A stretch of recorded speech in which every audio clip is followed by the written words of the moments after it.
Le malinois est à la mode, mais il est livré sans mode d'emploi. On le voit partout en vidéo, le malinois qui saute des murs, ouvre les portes, range les chaussettes et te regarde comme s'il avait un double diplôme en acrobatie et en psychologie.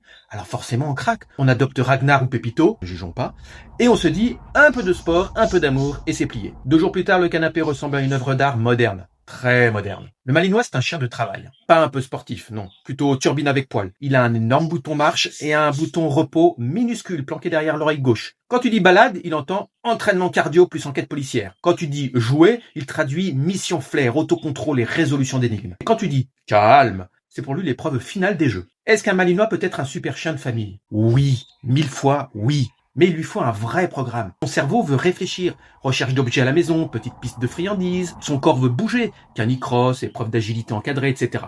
Pas la balle lancée en boucle, sinon tu fabriques un amateur de café très serré, sans la cafetière. Et surtout, il doit apprendre le repos. Mastication longue, vraie sieste, capacité à redescendre. Oui, savoir ne rien faire, ça s'éduque. Là où ça dérape, c'est quand on croit qu'un tour du pâté de maison, c'est une grosse sortie. Ou que plus de balles égale plus de fatigue. Non, plus de balles égale plus d'adrénaline. Puis plus de bêtises. On traite le chien de têtu alors qu'il est juste surchargé. On achète un gadget miracle au lieu de s'attaquer au mode de vie. Et on finit par dire, il lui faut un jardin. En réalité, il lui faut surtout un rôle clair et un rythme qui l'amène au calme. Si le malinois est déjà chez toi, respire, range la balle lancée en boucle, fais briller son flair, cherche la télécommande, trouve le trousseau, cache les friandises en jeu de piste façon détective, multiplie les petites séances bien ciblées plutôt qu'un marathon d'excitation, installe des vraies pauses, travaille l'autocontrôle avant la vitesse. Un malinois mal géré, c'est un TGV dans ton salon. Ça va très vite et ça finit dans la bibliothèque. Tu veux suivre la mode? Très bien, mais offre-lui un vrai rôle et une vraie descente au calme. Sinon, choisis un chien qui rêve autant que toi de la sieste du dimanche.